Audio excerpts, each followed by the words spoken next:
Está começando mais um programa Culturas e Identidades. Eu sou Loriel Rocha, filósofo. O tema do nosso programa de hoje será sobre o Graal no contexto da história portuguesa. Quando nós vamos falar do Graal,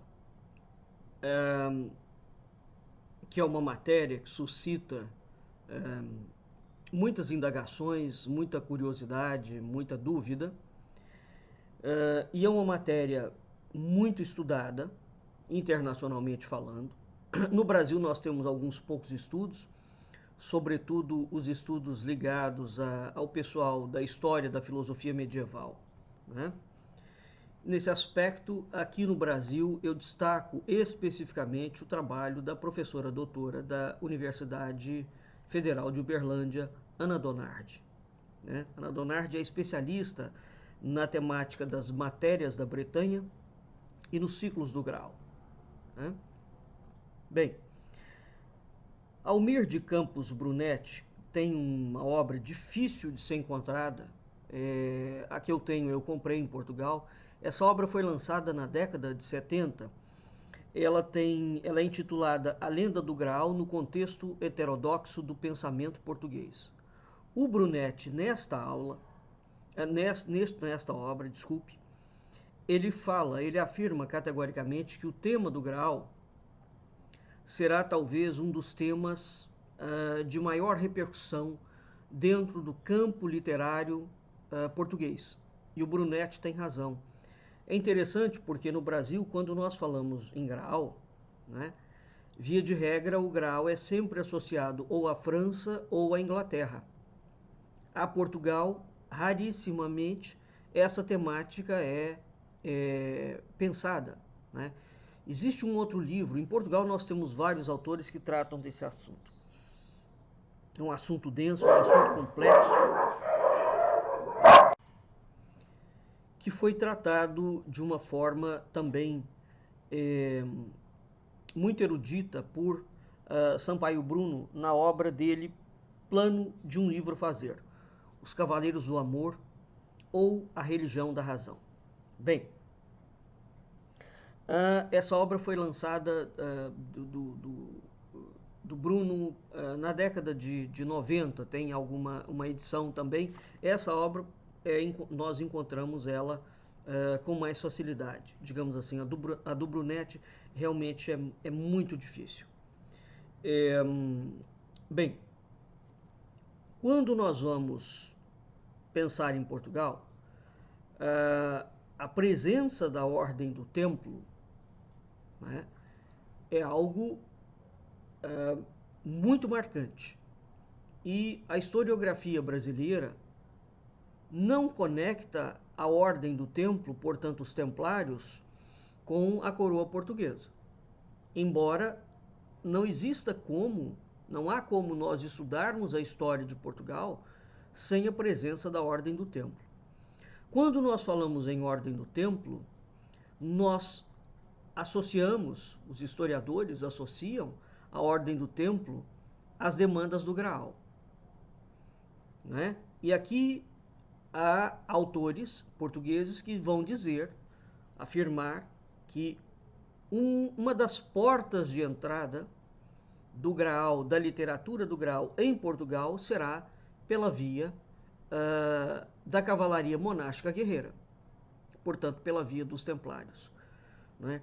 Então, quando nós vamos falar sobre o Graal, nós temos que ter em perspectiva que há linhas temáticas extremamente complexas, mas que elas precisam ser estudadas para que a gente tenha um entendimento básico. Aqui, rapidamente, nós temos as matérias da Bretanha e o ciclo do Graal, que são coisas distintas. Nós temos o ciclo do Graal na literatura cavalheiresca. Nós temos pelo menos 4 grandes autores que vão ser, digamos, os marcos da linha de estudo do Graal na literatura cavalheiresca. Nós temos o Cristão de Troia, né, que cuja obra é o Perceval, ou o Conto do Graal. Nós temos o Robert de Boron, que é a grande história do Graal. Nós temos o Gautier Mapp, que vai falar sobre a busca do Graal. Na obra de Gautier Mapp, nós temos algumas outras obras que são a História do Santo Graal, a História de Merlin, o livro de Lancelot do Lago, né? E nós temos a obra de Eschenbach, Percival. Essas obras, elas têm distinções marcantes. Nós temos, portanto, na via da literatura, uma matéria de estudo do Graal que não está dentro do cristianismo, portanto, ela pode ser considerada pagã, e nós teremos uma via literária que será adotada dentro do cristianismo. E, especificamente, ela será incorporada pela Ordem de Cister, por Bernardo de Claraval. E esta incorporação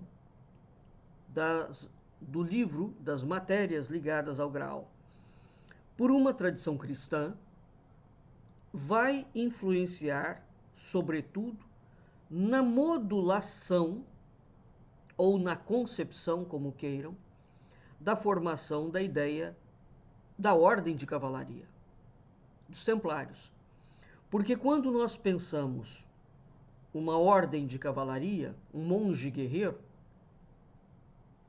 este monge guerreiro, as distinções entre ele e um cavaleiro do Graal são imensas. O leigo, evidentemente, não sabe fazer essas distinções. E quando ele pega, portanto, a obra de Christian, do Boron, do Gautier ou do Eschenbach, ele acha ou pode atribuir equivocadamente que se trata de uma mera evolução literária de uma obra para outra. E no caso de Portugal, nós temos ainda um outro tipo de literatura que vai surgir já no século XV, no século XVI, a quando, da reforma da Ordem de Cristo que o Frei Jerônimo de Lisboa faz. Então nós temos um outro tipo de literatura. Eu já fiz alguns programas sobre isso, tá? Uma outra temática no estudo do Graal, que nós temos que ter em perspectiva, são exatamente as ordens militares e as ordens de cavalaria. Então, retornando aqui, para promover o estudo do Graal, né, de modo que a gente tenha, no contexto português, de modo que a gente tenha um entendimento mínimo da presença deste tema conduzindo a história de Portugal, né, nós temos que estudar as matérias da Bretanha e o ciclo do Graal. Ponto. Nós temos que estudar as literaturas de cavalaria.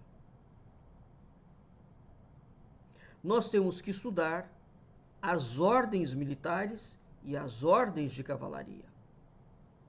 Isso aqui, portanto, esses 5 pontos são os pontos básicos, fundamentais, para que a gente consiga começar a pensar, né, a partir de um corpo documental,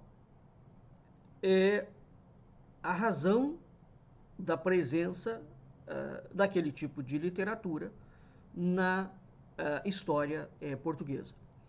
Então, repito, a história de Portugal,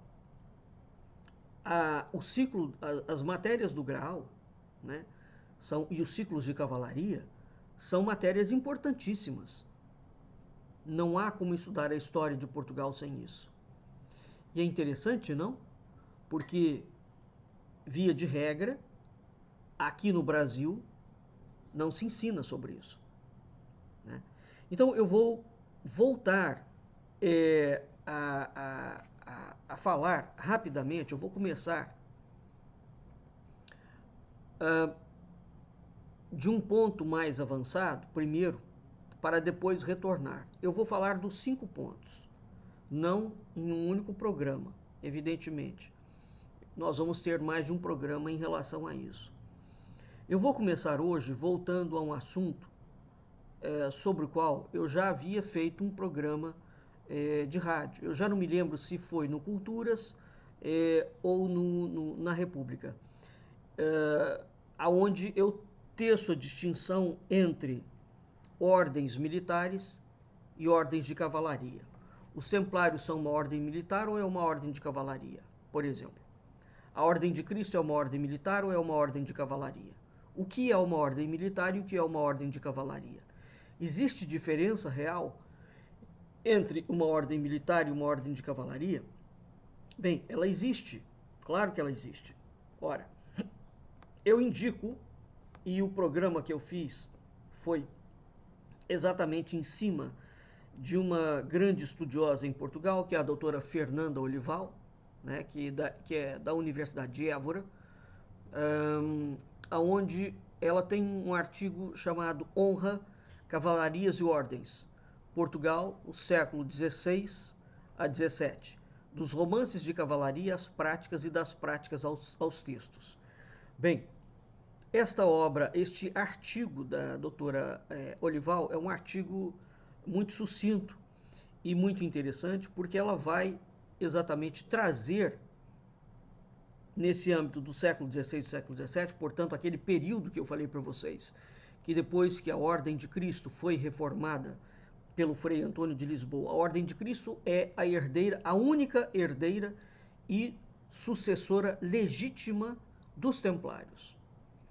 Aqui eu quero mais uma vez reforçar a verdade, e não é uma verdade factual, é uma verdade real, concreta, que os templários em Portugal não são derivados da fuga dos templários, digamos assim, quando Filipe o Belo expulsa na França. Muito pelo contrário. Muito antes da formação da nacionalidade portuguesa por Dom Afonso Henriques, nós já temos templários na Península Ibérica. Quando nós vamos estudar seriamente a ordem templária em Portugal, nós vemos que ela tem uma autonomia que não tem nada, nenhuma conexão com a ordem francesa. Então, há uma estrutura templária eminentemente portuguesa e que permaneceu em Portugal até os dias de hoje. A contar, por exemplo, do testemunho de Fernando Pessoa, quando ele assume que a heteronímia dele, portanto, os fenômenos literários, né, os heterônimos dele, como Álvaro de Campos, Alberto Caeiro, Ricardo Reis, são derivados, são um efeito colateral, digamos assim, da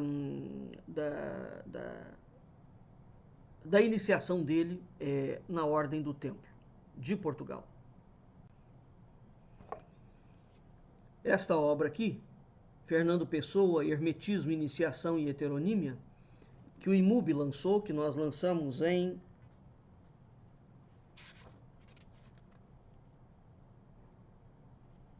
2013. Nesta obra, nós publicamos o testamento do Fernando Pessoa, no ano da morte dele, e as cartas trocadas entre Fernando Pessoa e os seus principais amigos, aonde ele relata claramente, e não há razão para a gente duvidar, que o fenômeno da heteronímia é, portanto, derivado desta iniciação dele dentro da Ordem do Templo de Portugal. Veja, Fernando Pessoa é século XX. Então a ordem subsiste, não é, subterraneamente em Portugal. E em Portugal, evidentemente, que nós temos registros, né, da presença dos templários de uma forma bastante vívida e concreta. Essa presença está na forma como os templários existiam ou existiram como ordem de cavalaria aberta? Não. É um outro formato. Mas a história de Portugal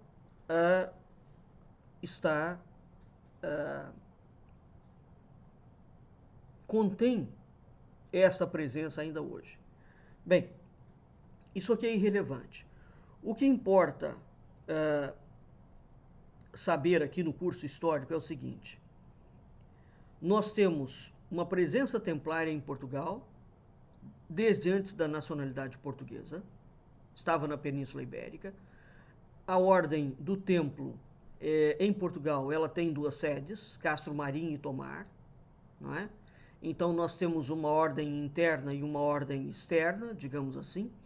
A ordem obedecia diretamente ou conversava diretamente com a ordem em Jerusalém, nunca passou pela França. Portanto, os acontecimentos dos templários na França, eles não têm repercussão com o que acontece em Portugal. Aliás, o que acontece na França, em Portugal, depois do acontecido na França, Portugal acolherá alguma estrutura da Ordem do Templo. Tá claro? Francesa. Mas, e o rei Dom Dinis tem que negociar junto ao Papa, bem como o rei Dom Jaime de Espanha, eles negociam com o Papa a continuidade da ordem, mudando, evidentemente, o nome da ordem, né? Então, o patrimônio, os bens, as comendas, tudo é preservado. Depois aquilo é transferido para a Ordem de Cristo. Então, o único lugar do mundo em que a Ordem do Templo sobreviveu e deixou uma herdeira legítima foi em Portugal com a Ordem de Cristo. Aí você poderia pensar, mas foram os templários, ou seja, foi a Ordem de Cristo que fez o povoamento do Brasil? Aí não, alto lá, cuidado. É preciso ter, de fato, pezinhos de lãs quando se caminha nesse sentido. A cruz que nós vemos nas caravelas, nos navios portugueses, é a cruz templária e é a cruz, o brasão da coroa portuguesa. Naquela altura, portanto, em 1500, os reis portugueses, esse processo começa com Dom João II, né? Os reis portugueses já são governadores da ordem. E a ordem já está incorporada à coroa portuguesa. No entanto, o processo de missionação não se deve à Ordem de Cristo. A missionação que Portugal vai levar pelo mundo afora é devida, em grande medida, aos jesuítas, aos franciscanos, aos dominicanos. Tá claro? E a outras ordens, evidentemente, carmelitas, etc. Mas, então, nós vamos ver que o papel de missionação dentro do chamado Império Ultramarino português, e há inclusivamente autores em Portugal, recentes, que questionam, a importância do papel da Ordem de Cristo no processo dos descobrimentos marítimos. Posição essa que eu discordo, francamente. Mas toda a discussão nesse sentido é muito bem-vinda. E evidentemente que à medida que os estudos vão sendo efetuados e se surgirem novas documentações, a gente que trabalha com documentação histórica tem sim que entender que nós tínhamos acesso a um tipo de documento e se um outro documento vem e deita por terra aquela argumentação que foi construída anteriormente, faz parte da lisura intelectual, não é? Trabalhar com as versões novas. Então, por enquanto, o que nós temos ainda é uma discussão no campo teórico, uma interpretação com argumentos prós ou contras da presença robusta da Ordem de Cristo no processo dos descobrimentos. Mas no caso da missionação, isso é quase que carreira assentada. Tá? A Ordem de Cristo teve praticamente nenhum projeto de missionação dentro do chamado Império Ultramarino Português. Então, qual é a importância dos Templários ou da Ordem de Cristo no papel dos descobrimentos e, sobretudo, no povoamento do Brasil? Isso é um outro assunto, tá claro? Eu só estou dizendo aqui que este tema, né, é um tema extremamente complexo. Bem, então, voltando aqui ao Graal. Ora, desculpe, voltando a Fernanda Olival. Então, é muito importante, quando nós vamos falar de Graal, o círculo da Távola Redonda constituía uma ordem? Não. Militar? Não. Os cavaleiros do Graal eram cavaleiros. Mas aqueles cavaleiros eram uma ordem de cavalaria? Né? Então é preciso, de fato, ter em mente esta demarcação. As chamadas ordens militares, a Ordem do Templo é uma ordem militar. Ela teve a sua origem em Jerusalém, na Terra Santa, né, no século XII. E naquela altura, nós destacamos aqui duas grandes ordens, que foi a criação dos Templários e a criação dos Hospitalários, né, no contexto das Cruzadas. No entanto, os Templários têm relação com as Cruzadas, mas esta relação tem que ser muito bem pontuada, porque a relação da presença templária nas Cruzadas é uma relação muito diminuída. Tá? Bem, via de regra, o que essas duas ordens militares, qual era, digamos, a característica básica delas? Elas associavam um perfil de vida monástica, né, com o exercício efetivo da guerra e o exercício da cavalaria. Vamos entender que são três exercícios diferentes. Uma coisa é um monge que tem uma vida contemplativa, né? Outra coisa é a cavalaria, que é uma estrutura iniciática que sai de dentro da nobreza, que existe dentro das castas da nobreza. E nós temos uma estrutura militarizada, não é? Que também era bancada pela nobreza. Vamos avaliar, por exemplo, não é difícil de entender isso, como é que os reis, a Europa, quando não tinha estados formados, essa formação é muito, muito tardia. Se a gente pensar na Idade Média, nós temos vários condados, ducados, vários senhores feudais. Esses senhores feudais, que não eram reis, né, necessariamente, ou quando eles eram reis, eles eram suportados por outros nobres. Então, estes outros nobres é que tinham a função de defesa do território. Esses outros nobres é que bancavam, portanto, a estrutura militar de defesa daquele território. De modo que quando o rei ia fazer guerra com um rei inimigo, ele chamava toda a nobreza, que lhe dava apoio e suporte e prestava vassalagem, é um processo de vassalagem, não é? E aquela nobreza cavalheiresca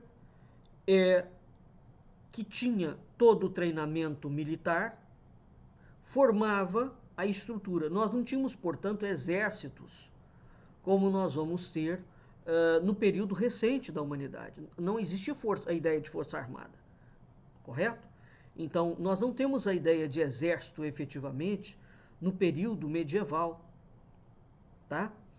A ideia de exército como uma estrutura coesa nós temos no Império Romano. Depois de Roma, aquela estrutura, ela desaparece.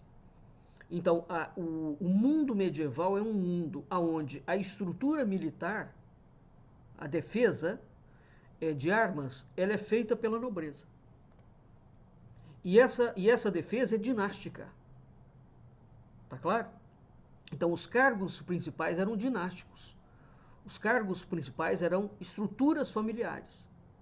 E, evidentemente, que você tem que seguir um corpo iniciático, um corpo doutrinário perfeitamente definido. Um livro fabuloso em relação a isso é o livro de Raymond Lull, né, sobre as ordens de cavalaria. E nós vamos entender ali, e há chaves para ter um entendimento do livro do Lull, de como funciona uma ordem de cavalaria. Então veja, naquela altura, em Jerusalém, o que foi construído? Foi construída uma modelagem que juntava, né, uma estrutura militar, uma estrutura de cavalaria e uma estrutura monástica. Isso é o que caracteriza a ordem do templo e a ordem dos hospitalários, de São João do Hospital. Né? Bem, então, essas ordens, duas grandes ordens, serão as ordens mais famosas, não é? Então, a junção desse perfil monástico com um exercício efetivo da guerra e dos códigos da cavalaria, né, serão o grande componente dessa questão. Então, veja, a ordem do templo tem uma característica. Quando você vai ver a ordem de Cristo, por exemplo, ela já não tem um perfil tão focado, tão efetivo na guerra. Tá bem? Então, as ordens militares e de cavalaria não são todas iguais, no sentido de perfil de atuação. Nós teremos, posteriormente, outras ordens semelhantes, mas com um escopo menos universal e mais ligadas, digamos, aos territórios, aos reis, aos territórios em que elas vão aparecer, né? Então, veja, tanto a ordem do templo quanto a ordem do hospital, elas são criadas com uma estrutura universal de atuação. Depois nós vamos ter ordens militares e de cavalaria com atuação fixa em alguns territórios. Tá? Bom, então, as ordens de cavalaria, elas foram instituídas mais tarde, sobretudo a partir do século XIV, né? Com a criação da Ordem dos Cavaleiros de São Jorge, pelo rei da Hungria, né? E, sobretudo, com o aparecimento da Ordem da Banda, pelo rei Afonso XI de Leão e Castela. E seguiu-se a isso a Ordem da Jarreteira, na Inglaterra. Por exemplo, o príncipe de Gales, né? Ele tem que ser iniciado até hoje na Ordem da Jarreteira, antes dele chegar a rei. Então, faz parte do processo da formação moral, intelectual e espiritual do futuro do rei da Inglaterra, ele pertencer à Ordem da Jarreteira. Tá claro? Então, a Ordem da Jarreteira é uma ordem de cavalaria. Ora,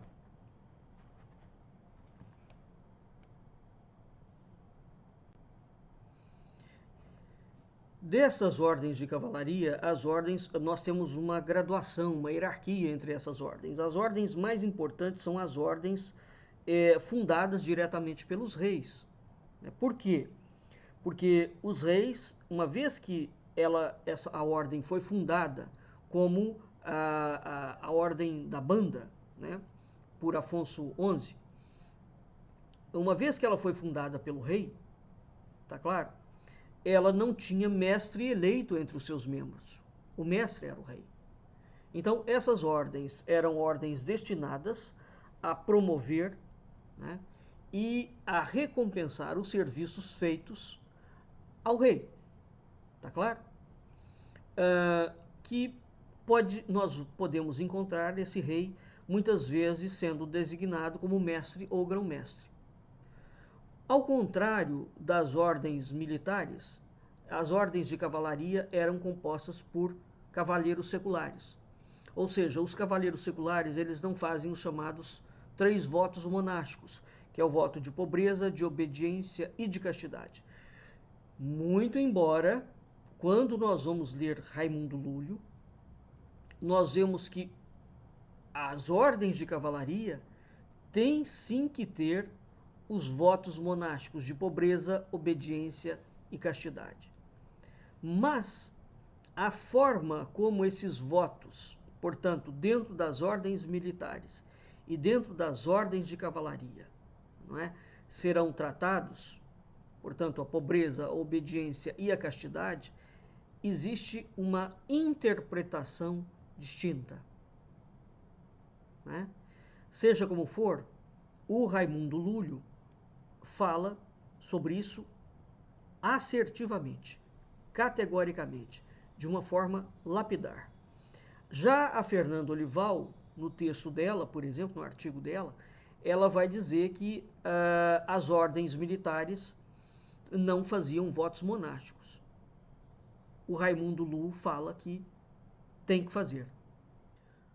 Os autores são interessantes porque eles podem divergir, e é natural, tá? Veja, isso é natural. Nós, inclusivamente, quando trabalhamos com textos, por uma questão de honestidade intelectual, nós temos que ver as diferentes visões sobre o mesmo tema. Né? Bem, esta é a obra do Raimundo Lúlio, o livro da Ordem de Cavalaria. Né? Nesta obra, o Lúlio, portanto, tem uma definição muito específica de cavalaria, e é a verdadeira definição. Não é? O próprio Lúlio é um indivíduo que é apresentado como tendo sido monge, mas não é verdade, não é? Ele nunca entrou oficialmente para uma estrutura monacal. Mas tem esta obra, que é uma obra extremamente poderosa.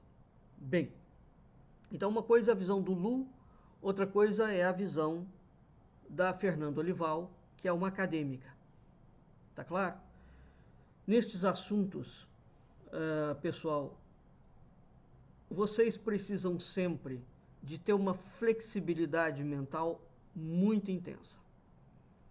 A transdisciplinaridade é algo fundamental para nós entendermos temas complexos.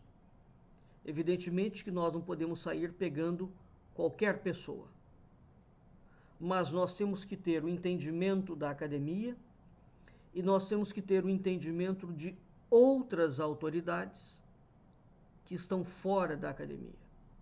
E elas existem. Agora, evidentemente que você só vai ter acesso a essas outras autoridades, como o Fernando Pessoa, por exemplo, que não é um acadêmico, não é? Mas o Fernando Pessoa vai falar de ordem de cavalaria. Essa obra dele, por exemplo, tem vários trechos em que ele vai falar da ordem de Cristo, de uma forma extremamente profunda e, repito, na condição de iniciado templário. Portanto, é algo vigoroso. Tá bem? Bem, então, uma coisa, voltando aqui à ideia da Fernanda Olival. As ordens de cavalaria formadas, criadas por reis, né, eram ordens que tinham uma tendência a serem ordens mais valiosas, exatamente porque o rei usava aquilo como uma forma de premiação, né, para os serviços prestados. Então vamos entender que os privilégios da nobreza não era como hoje a elite. Quando nós falamos da elite moderna, essa elite moderna ela não tem nenhum compromisso com o seu país, com o seu tempo. Ela não financia nada do próprio bolso para a preservação e defesa do território. Ela só pensa no lucro para os seus acionistas. Então, a nobreza medieval, né, a nobreza que existe enquanto as monarquias vigoraram, é uma nobreza completamente diferente do que hoje nós chamamos de elite. Tá? Bem, Eu já fiz programas também sobre isso quando eu falei sobre a nobreza medieval portuguesa. Então é preciso entender o papel dessa nobreza. No caso da aristocracia portuguesa, a aristocracia portuguesa de início, ela não estava ligada à administração da coroa.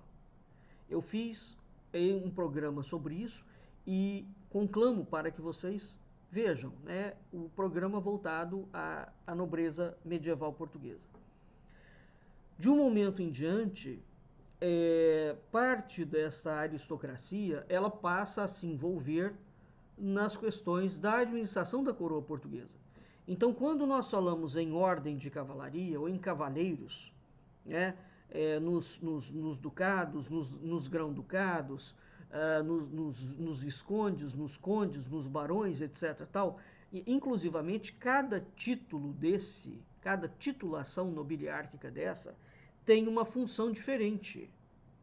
É preciso entender, inclusivamente, as funções. Tem um armorial diferente, né? Tem uma atividade, um comprometimento diferente dentro da estrutura da monarquia. Tá? Ora, e tem uma lógica inerente àquele processo. Então vamos entender que o governo naquela altura, os governos, os reinos, não tinham o sistema de impostos de Estado como nós temos hoje. Então a forma de arrecadação era diferente. Isso também valia para a questão da defesa, para a questão do comércio. Não era o Estado que fazia aquilo.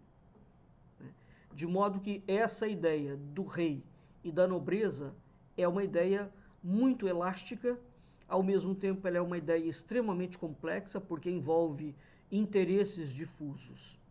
Tá? Ora, uma outra característica das ordens de cavalaria criadas depois das ordens militares, então, segundo a Fernando Olival, elas não vão fazer o voto de pobreza, os 3 votos monásticos, né? Pobreza, obediência e castidade. Uma outra coisa é que elas, uma vez que ela não é uma ordem monástica, ela não tem uma forma de vida comum, como no monastério. Eles não dormem juntos, não comem juntos, não partilham de uma vida de monastério. Então, esses encontros se davam algumas vezes por ano. Tá claro?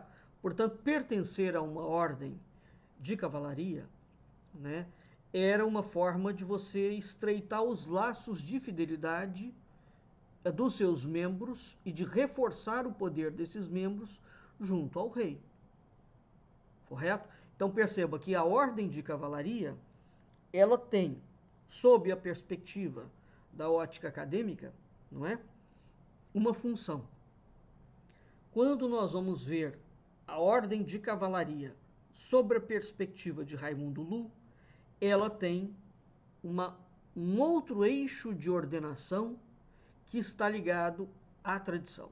Não vou entrar nesse assunto hoje, mas talvez eu prepare algumas aulas para explicando o que é tradição. É preciso entender isso para não confundir a palavra tradição com um perennialismo e com uma sequência de tolices e bobagens que no Brasil vem sendo dito tanto pelo setor religioso quanto pela academia e pela falsa direita brasileira. Tá bom? A palavra tradição, nós precisamos de ter muito cuidado na forma e no uso dessa tradição. Porque o não entendimento do que é essa palavra deita tudo por terra. Bem, então, quando o Raimundo Lu faz tece as suas considerações sobre a ordem de cavalaria, a propositura do Lu é uma propositura de enfoque da tradição. Ela tem um eixo ordenador. E quando a Fernando Olival fala da ordem de cavalaria, ela o faz sob o viés acadêmico, que não tem nenhuma relação com a tradição. Bem, mas, ressalvadas essas distinções, segundo a academia, as ordens de cavalaria foram criadas à semelhança das ordens militares, Sob a perspectiva da tradição, por exemplo, isso é uma anomalia. Tá claro? Porque nós temos, assim como Deus é Pai, é Filho e é Espírito Santo, a verdade, a manifestação, o ordenamento do mundo dá-se segundo um eixo. Isso é a tradição, né? E esse eixo tem sacerdotes, cavaleiros, comerciantes. Nesta linha, né? Quando nós vamos estudar as castas, os sistemas de casta da Índia, que são 4 níveis, não são 3, tem o Shudra, nós vemos que nós estamos diante deste mesmo eixo. Quando nós vamos ver a ideia de aristocracia na Grécia Antiga, nós vamos ver este mesmo eixo. Então, quando nós vamos falar em tradição, nós precisamos de entender do que nós estamos falando. Esse eixo sacerdócio, né, cavalaria e comércio, ou ofícios, como queiram. Por exemplo, a maçonaria tem uma divisão clara, né? Tem uma maçonaria de ofícios, por exemplo, que ela está ligada a certas tarefas.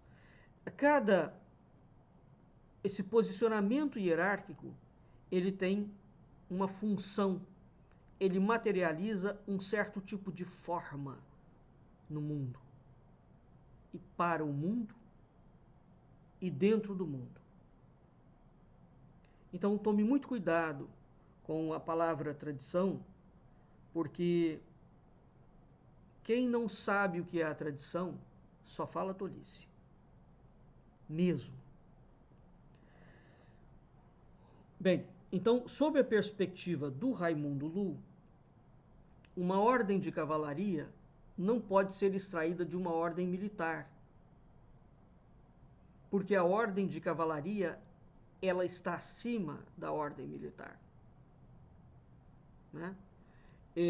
Ela é um eixo ordenador no mundo inteiro.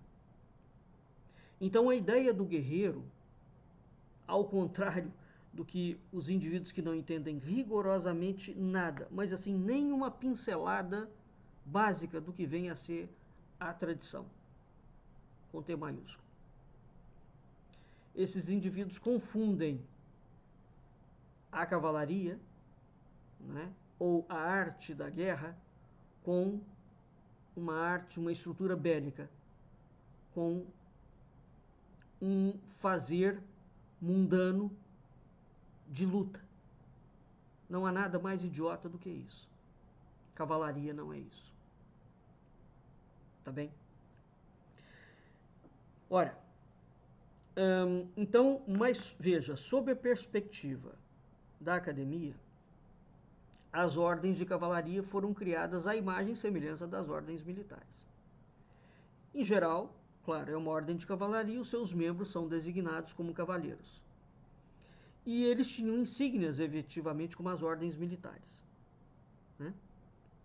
Ora, então essa, digamos, afinidade de atributos, ela vai se tornar muito evidente a partir do século XVI, né?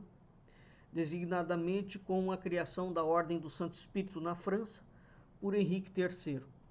O grande modelo sempre foi a Ordem de São João do Hospital, sediada na ilha de Malta, né? Então nós vamos ver que, historicamente, a gente tem ordem monástica, ordem militar, ordem de cavalaria. Tá bem? Veja que são ordens distintas, hierarquias distintas, modulagens distintas, funções distintas. No período moderno, os reis que não tinham ordens militares no seu território, né, sob seu controle, eles vão procurar fundar uma ordem de cavalaria. Tá? Vamos entender, então, portanto, que não havia exército, força armada naquela altura. Então, quem fazia o sistema de defesa? dos territórios, era a nobreza. Era a nobreza. Isso significa que existe dentro da nobreza, até hoje, hein?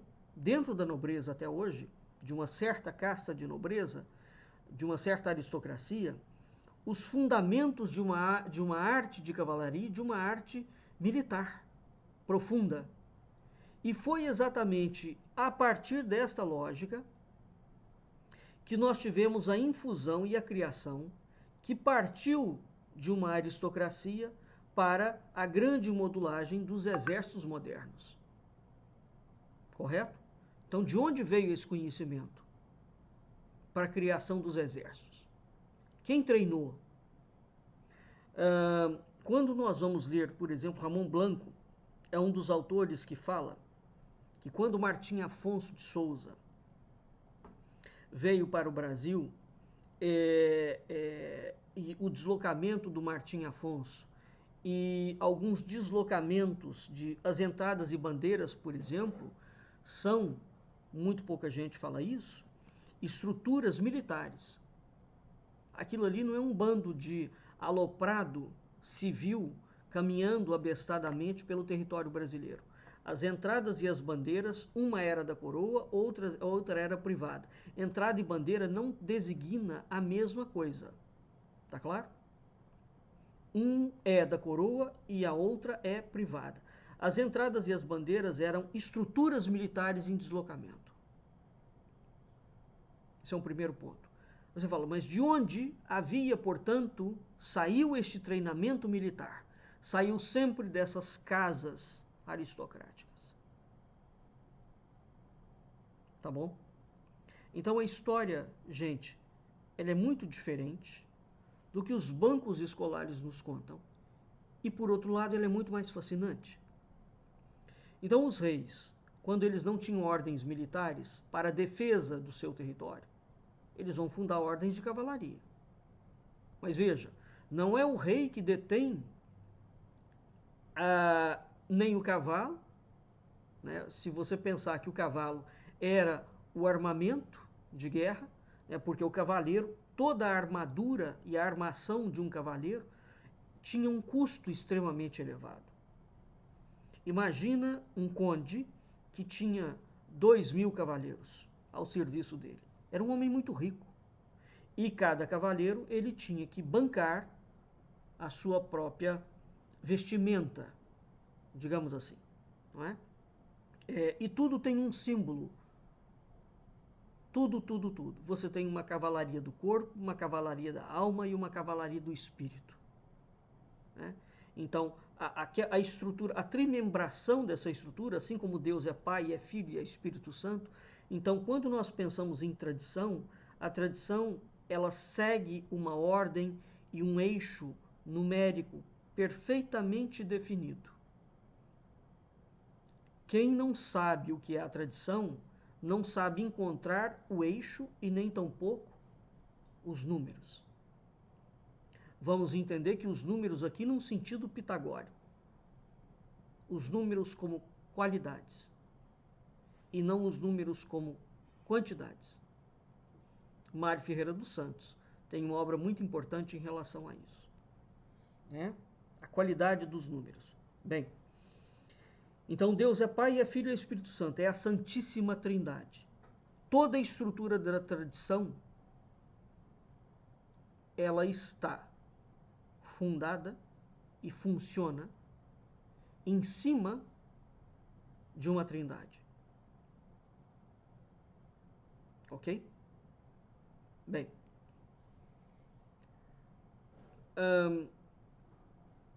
então o rei precisava, não é, das ordens de cavalaria, e aos poucos foi sendo incorporado às ordens de cavalaria, não às ordens militares, esse imaginário do Graal,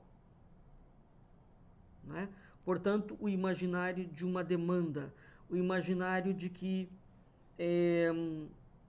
o mundo está perdido, de que o mundo está em declínio, não é? E uma vez que esse mundo está em declínio, a ordem precisa ser restaurada, a ordem do mundo. Tá claro? Portanto, a tradição. De modo que, à medida que, curiosamente,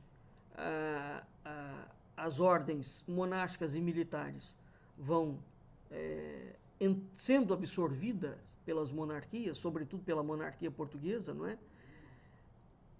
A literatura de cavalaria vai sendo extremamente divulgada.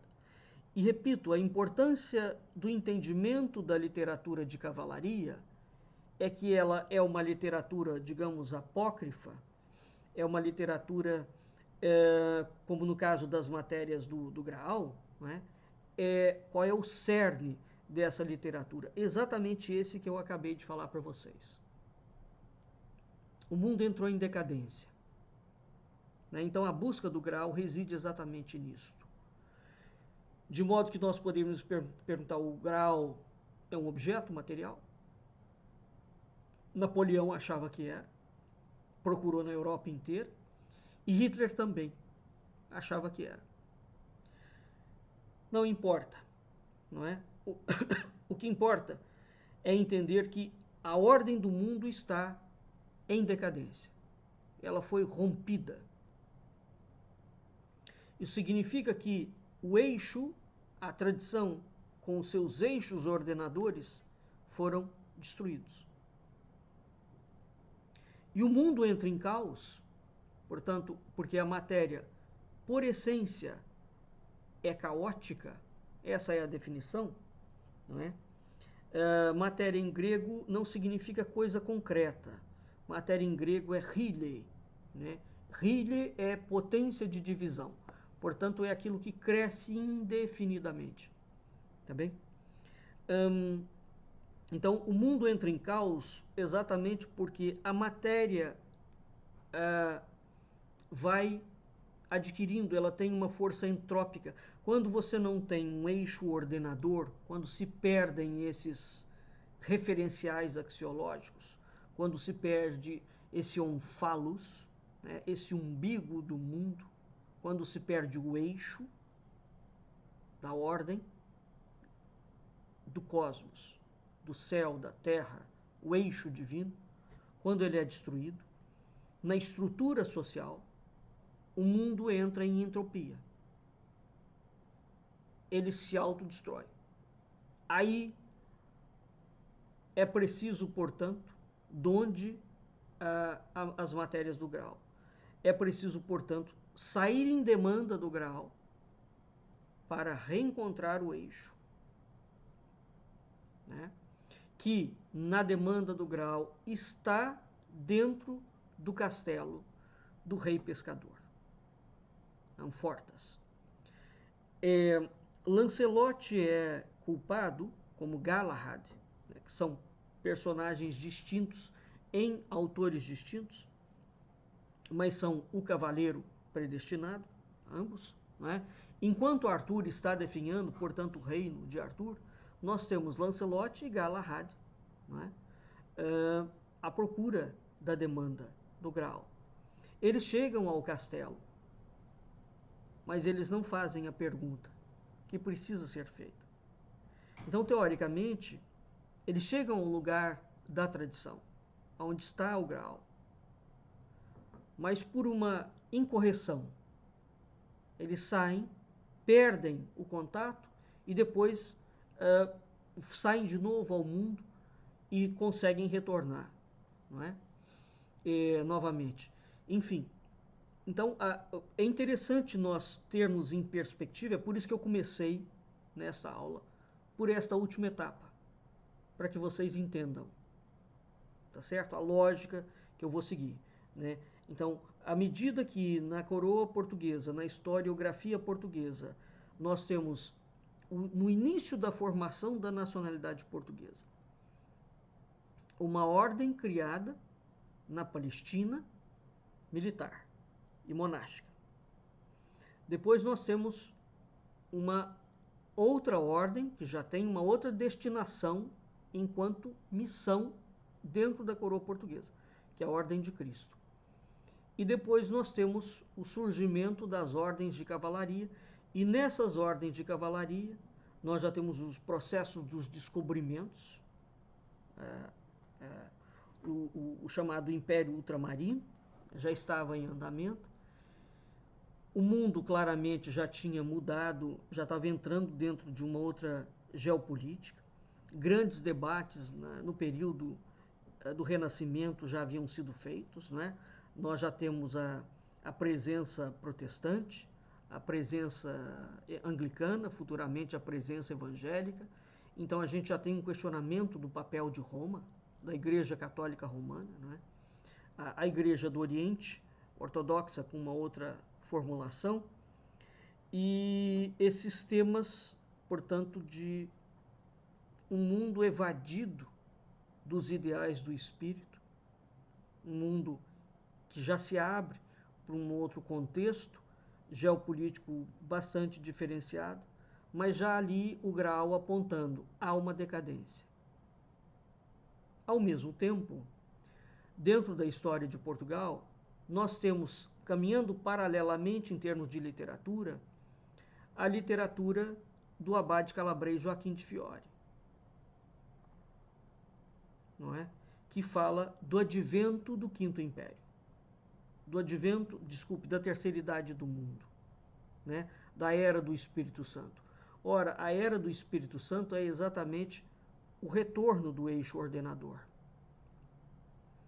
E nós temos um outro elemento em Portugal, que é o elemento do Quinto Império, fundado nas profecias de Bandarra, o sapateiro de Trancoso, e depois no Padre Antônio Vieira, e muito divulgado tanto pelos jesuítas quanto pelos franciscanos, que fala também sobre a mesma coisa. O mundo está em decadência e ele será desfeito, digamos assim, e ao final ressurge um outro mundo, uma nova era, um novo tempo. Então, dentro de Portugal, nós temos, no mínimo, 3 linhas literárias e acadêmicas perfeitamente definidas, com atuação clara como missão da coroa portuguesa. Uma linha, que é a linha do Graal, não é? A outra linha, o Graal e a cavalaria. A outra linha, que é a linha de Joaquim de Fiore e a teoria das 3 idades do mundo. E a outra linha, que é o Quinto Império. Então, o Quinto Império não é a teoria do abade calabres Joaquim de Fiore. Essas 3 estruturas que falam sobre a decadência do mundo, né? E depois o advento de uma parousia, de um retorno ao paraíso, de um novo tempo. Então, a ideia do Messias político em Portugal, do encoberto, do desejado, o desejado e o encoberto, assumido inclusivamente, claramente, enquanto propaganda política por alguns reis portugueses, sobretudo Dom Manuel, né? Dom João I, Dom João IV, Dom Afonso Henriques, vai por aí afora. Nós vamos ter, portanto, a coroa portuguesa imbuída de um sentido missional cujo entendimento só nos é clareado quando nós vamos ler e estudar a tradição. Então, Portugal é um país cristão, não é um país católico, torno a repetir isto e repetirei sempre. Porque Portugal congrega dentro do cristianismo português a um evangelho português, né? No sentido não de livro, mas um conceito muito particular de cristianismo em que são acolhidos os cristianismos e as vertentes heterodoxas. Neste mistério, Portugal será um país muito diferente do que foi a Espanha, aí sim católica, romana, num sentido genuíno do termo. Então, Portugal é um país cristão. Portugal não é um país católico. Tá? Com isto, a missionação que a coroa portuguesa assume, num sentido teleológico, né?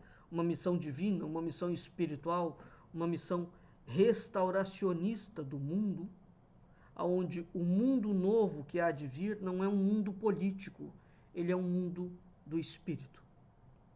Ele não é um mundo da matéria, né? Portanto, não é a política que vai fazer a construção desse mundo. Os reis portugueses incorporam neles mesmos esse sentido de missão espiritual pátria, da pátria portuguesa, anunciado, né, de várias formas, em várias culturas do mundo. Qual seja, aonde a matéria do grau venha a ser, talvez,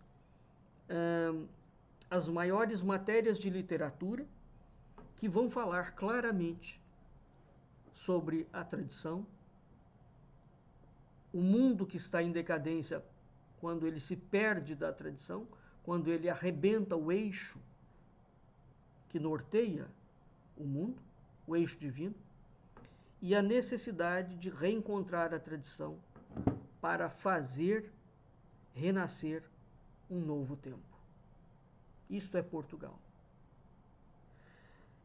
Entendido, portanto, que eu comecei pelo fim, no que diz respeito às matérias